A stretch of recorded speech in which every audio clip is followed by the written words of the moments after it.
আসসালামু আলাইকুম, কেমন আছেন সবাই? আশা করি ভালো আছেন। আমিও ভালো আছি আল্লাহর রহমতে।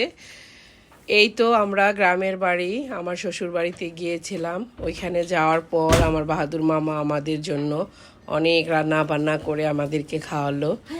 মামা মামি দুজনেই রান্না করে খাওয়ালো।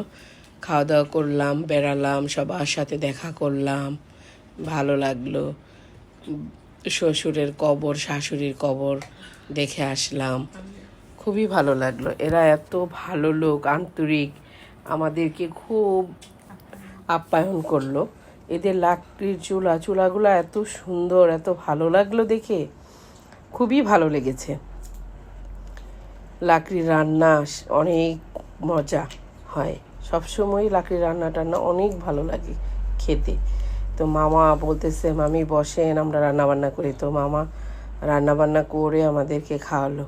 মহিলা মানুষের যে ভালো রান্না করে মামা, সবসময় বরাবর রান্নাবান্না অনেক সুন্দর হয়।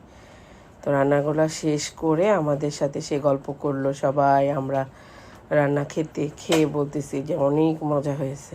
সে আমাদের জন্য মুরগির মাংস ভুনা করলো, আলুর ভর্তা করলো, আরও অনেক কিছু রান্না করেছে। বসে খেলাম কলা পাতার মধ্যে। কি যে একটা আমেজ! এই যে গ্রামে বেড়ানো, গ্রামের বাসা, এত সুন্দর লাগলো ওদের বাড়ি, অনেক ভালো লাগলো। ওদের যে একটা শান্তি, গ্রামের প্রকৃত হাওয়া, শান্তি, অনেক ভালো লাগছে।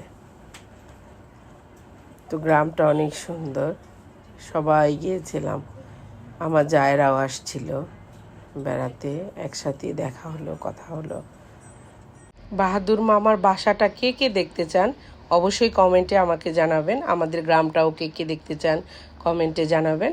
সবাইকে দেখানোর ট্রাই করব, অবশ্যই দেখাবো। বাহাদুর মামার বাসাটাও দেখাবো। চলেন এখন আমরা খাওয়া দাওয়া করব। ওকে, আল্লাহ হাফেজ।